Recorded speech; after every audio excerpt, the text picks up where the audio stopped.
Namaste everyone. I hope all of you are doing well. On the daily chart of rain industries, the level of 170 rupees is the resistance level. This was the point where the level became, the price broke the support level and it became a resistance level. Again, price is hovering in and around the resistance level.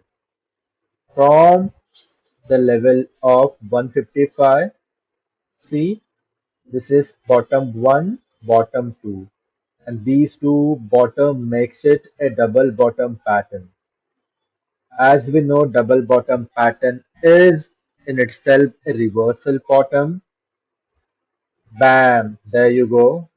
Spurt in volume activity in accordance with longish bullish candles.